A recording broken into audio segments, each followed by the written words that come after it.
YouTube, this is the RoyTeal96 and it's my first video on YouTube, yay! Anyways, for my first video, I thought I'd get a question I've had for a long time answered.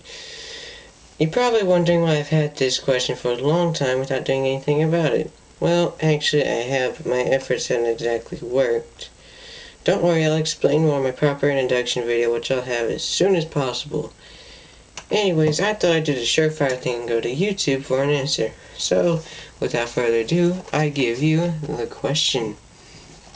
To whom it may concern, my name is Roy Teal. I am a 15-year-old living in Maxton, North Carolina. I was born in Atlanta, Georgia, and moved here during the summer of '08 to be with my grandfather. Anyhow, I am emailing you about a question I have. It is stated in the following paragraph. My question may make you think I am crazy, stupid, and or foolish. It is also long. I have a new cool game idea that I would like to share with you guys and girls.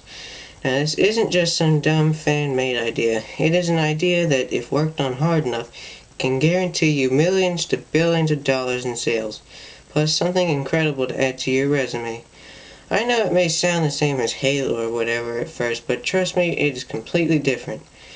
It is a sci-fi first-person and or third-person shooter set in the future. Not a bright and happy future, but a future filled with war. It is the year 2052, and Earth is at war with an alien race called the Basilics. They are an intergalactic race that reside from the planet Galena 6. What do they want? Obviously they want to take over Earth and make humans their slaves. Or just kill them all, whichever.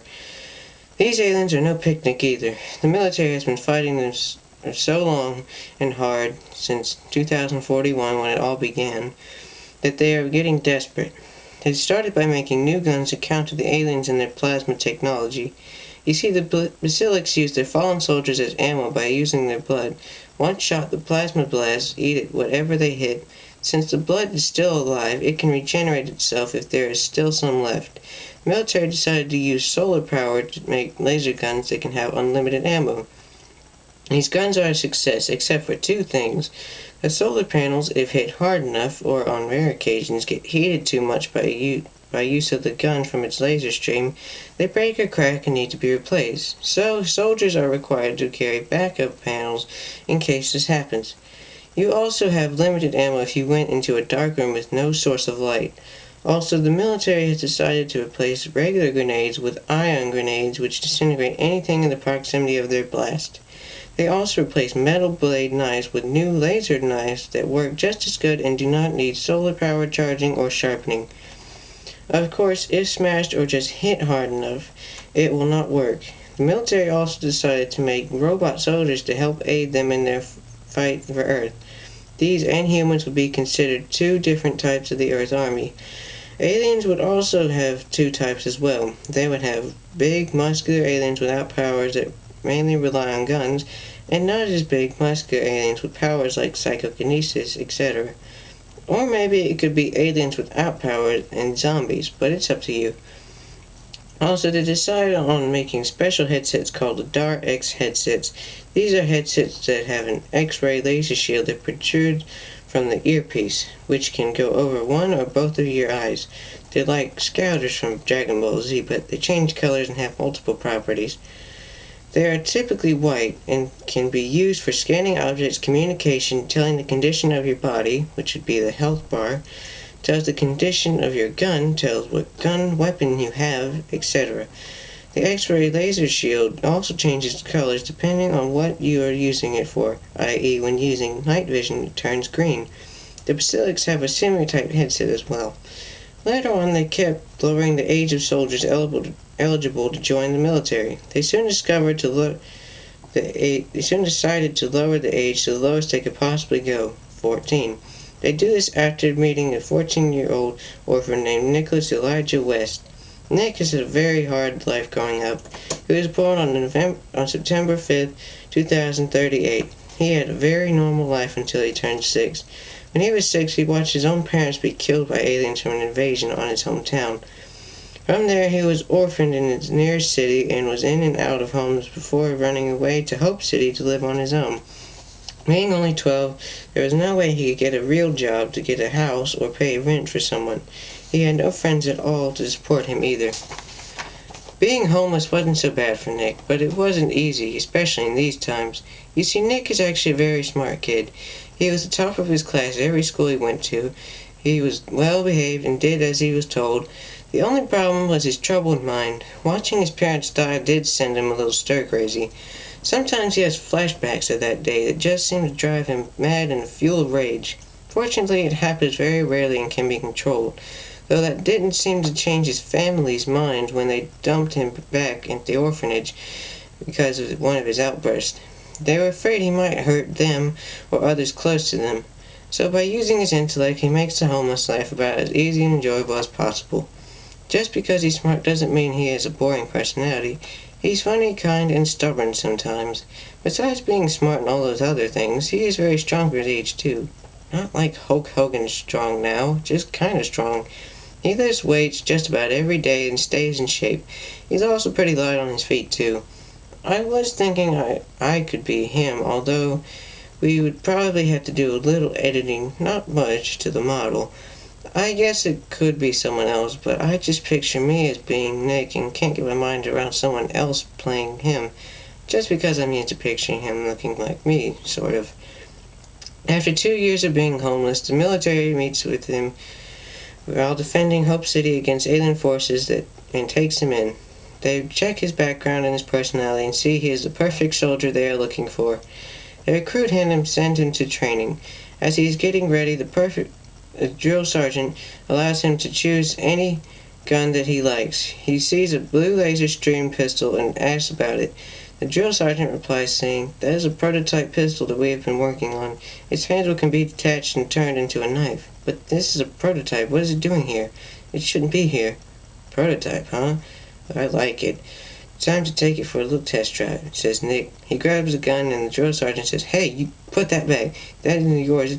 Suddenly he is interrupted by the commander appearing through the door. "Let him have it," orders the commander. "He can try it out. If it doesn't work for him, he can get a different one." "But sir," says the drill sergeant before being cut off again. "Do as you are told," replies the commander sternly. The drill sergeant sighs and tells Nick, "Go ahead, take it." He does, and he goes into the VR training room. The drill sergeant goes into the VR controls room with the commander following close by. After a long and vigorous training session, the drill sergeant and the commander walk into the room and tell him he's passed.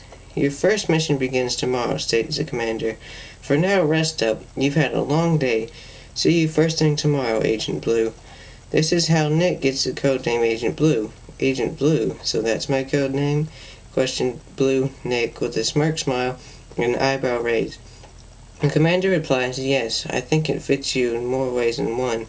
You know what I'm talking about, don't you?" His smile fades and he says, "Yes, sir." "Good," the commander says. "Follow me to your quarters." Blue follows the commander out of the room. By now you're probably wondering what's the title of this game. Well, I already told you, in a way. It's called Blue. I plan on making this an entire series too. I was thinking about making this a Connect series, but I realized how hard it would be to turn around and move. So I guess just Xbox 360, PS3, PC, and Wii. Maybe? Although, if it comes out around the time the other consoles come out, then it will be for them. Also, I was thinking of just having maybe one made for the 3DS and Kinect, but there could be more made for them. There are quite a few key features of this game. One is the camera's perspective, possible. It switches from first person to third person a lot. You're mainly in first person when moving around and no-scoping, quick-scoping, and scoping enemies. However, the cutscenes and some of the in-game scenes shift to third person. Also, if there's a big fisticuffs fight, being chased while driving a vehicle, or sneaking around, the camera shifts to third person. Another feature is there is a tertiary third weapon, available in campaign and multiplayer. It is your melee attack. No, your melee attack isn't exactly separate from your primary and secondary weapons, and requires you to switch to use it. You can still use it as a defense while using other weapons. It's just different, i.e. if holding a shotgun you hit people with the butt of the gun. Also, it would be like your last resort if you run out of ammo, which surprisingly can't happen. with both your primary and secondary weapons and cannot find any guns on the ground. First, you start out with just your fist, which damages opponents, but would take quite a few punches to kill someone. As you level up, you move to brass knuckles, which can cause heavy damage and would take less punches to kill someone. After that, you get laser knuckles, which cause heavy damage like the brass knuckles and stuns opponents for a short time when hit. Then you get a laser knife, which kills opponents with one hit, of course. Finally, you receive the ballistic bowie, which is a bowie knife with an air pressurized cannon as the handle. To fire, you press the button on the end of the handle. It can reach kind of far and can get you a triple kill if used correctly. Tertiary weapons can also be used to kill opponents systematically when attacking them from behind, like in the campaign, and earn extra XP. There are also some different multiplayer games that can be played like those in Call of Duty. There's an assassin match, where the opposing team tries to kill the other team's leader, a treason match where there are two teams and random people from either team switch sides at random times, a firewall match where two teams try to take each other's data from a computer and return to their base download it to theirs, a firewall gamma match where two teams try to plant a virus to erase enemy intel on your team from 3 computers, a firewall beta match where 2 teams try to download data, then plant a virus on a neutral computer in the middle of the map, a firewall alpha match where 2 teams try to steal as much data from randomly spawning computers as possible, a bomb squad match where 2 teams try to plant bombs around each other's base and detonate them, and possibly more. Besides those matches, you can race vehicles, sneak past guards, run through obstacle courses, battle in arenas as a soldier or in a tank, or shoot at aliens in a shootout kind of game with other players locally or online. The maps also would be pretty large. They would be twice as big as a regular Call of Duty map, but still smaller than a regular Battlefield map. Also, zombies are made the select second type in their army. There would be a zombies mode. I know it may be kind of copying, but I can't really think of anything else different, but I really do like that kind. Anyhow, I was thinking that it could be somewhat like Call of Duty Nazi Zombies. Of course, there'd be some differences. For one thing, it would take 3 hits for zombies to down a player. Also, the maps and the players would be different. Instead of 1 Easter egg song in a map, there would be 2, maybe sometimes more. One would be a kick-ass zombie killing song, while the other is more like a bonus funny song. I.e., when on Titanic, if you press use on an old record player, the Underwater Mario theme plays. Like the other song, it would play as you play, so you do not need to stand next to where the music is playing to hear it. Also, for some maps, mechanics would be different. For example, Titanic takes place underwater. This makes how you move and how zombies move a lot slower compared to on land, but the zombies will still be kind of fast to you when playing. Titanic would also be like a point A to point B kind of map, because it's based on the expedition to bring up the Titanic from the ocean floor, but the people get trapped down there with the zombies, and the only way out is out the other side, the front side. Since this map is underwater, there would be 1 special weapon available that on land isn't really a special weapon. This weapon is a shotgun. What makes it special is that after 2 shots it explodes to pieces. See Mythbusters to see kind of what I'm talking about. And the barrel and butt of the gun can be used as weapons. The butt of the gun can be used as a 1-kill weapon. You stick it in a zombie's neck and they bleed to death. The barrel can be used to whack the crap out of zombies. There would also be scary things that would happen when you first enter a room and then leave for a second and return. For example, when you open a room, it looks normal. Then when you leave and return, you may see someone hanging, a skeleton, decapitated body, etc., and hear an evil laugh. You may hear something as you leave the room sometimes, or you may not. As for the Coca-Cola machines, they would be different as well. They would be called perquisite patchograms. Patches are mechanical hexagons that, when added to you, increase your performance when fighting zombies. There will be a fast patch, which makes you move, reload, throw grenades, and melee zombies faster. Point blank patch, which steadies your hip fire aim and your scoping aim. Removes idle sway from snipers, makes reticle lock onto any zombies at a certain distance, and allows you to ADS faster. Powerful patch, which doubles your health, lets you run twice as long, and lets you throw grenades longer and higher. Pickup patch, which allows you to revive players faster and gives you only one last chance to fight off the zombies as everyone is down. Pump 'em patch, which allows you to fire faster, have a little more ammo, and gives the buyer full ammo for all weapons once upon purchase. Penetration patch, which allows you to shoot deeper through objects in your way to kill zombies. And a pickpocket patch, which allows you to retrieve bullets from fallen zombies. There is one more patch that is very rare to ever find. It's called the perfect patch, which allows you to have every single patch and keep them, but it can only be found by doing a certain task. Among the patches there are brutal badges that can be purchased. These upgrade your weapons when purchased, like pack-a-punch machines. Not only do they upgrade your guns, they can upgrade your grenades and your hiding hologram, a hologram that can be purchased from a special weapon hologram that produce a holographic image of your character to distract zombies. It's kind of like the monkey bomb.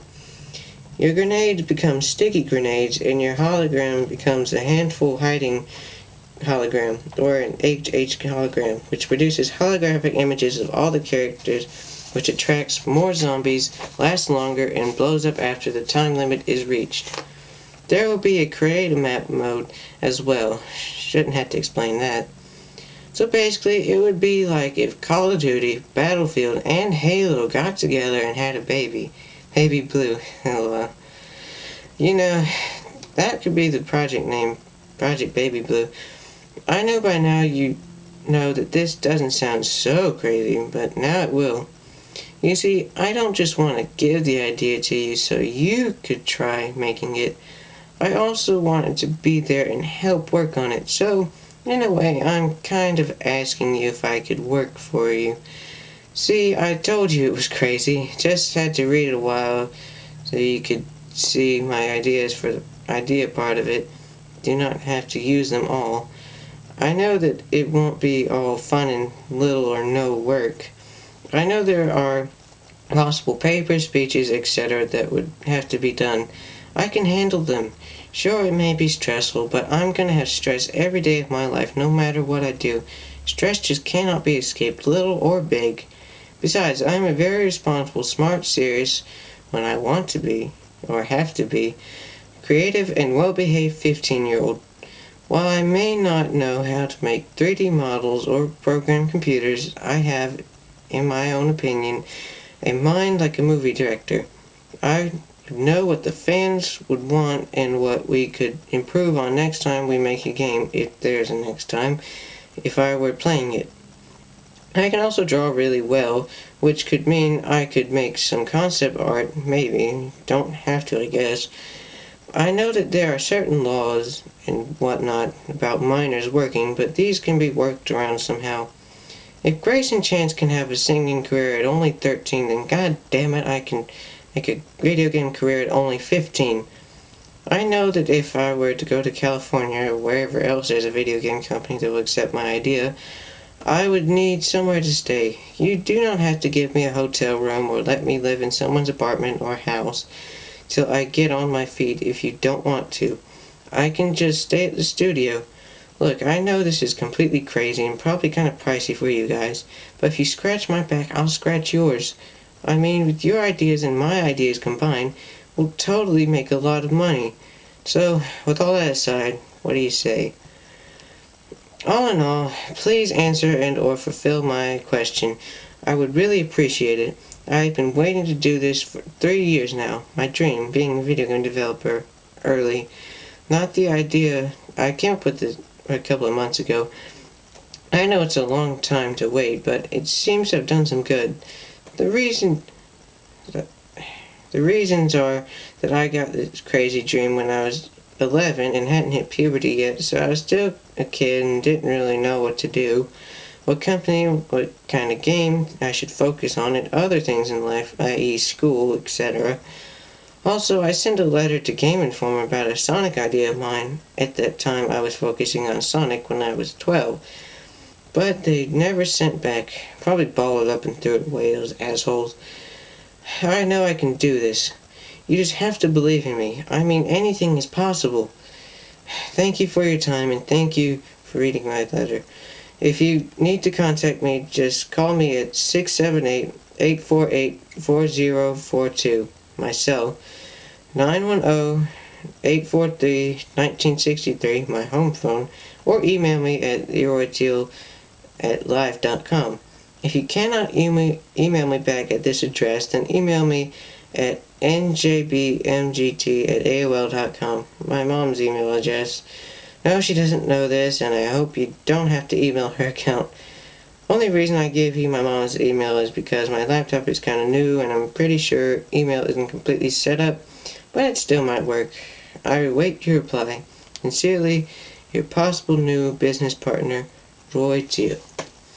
Well, there you have it. The question is out there. Now, I need help from you guys. That's right, the YouTube community. What I need you guys to do is just either send this video or a video link to any game company you can think of. Whether they're a big company like Call of Duty, or just a small, never really heard of company, you know. And I can't do this alone. I need your help, so please do this for me. I'm begging you. If you really care about this idea, really want it to happen, then please do this for me. Please. Thank you. And this is Leroy Teal, and I'll see you in the funny papers.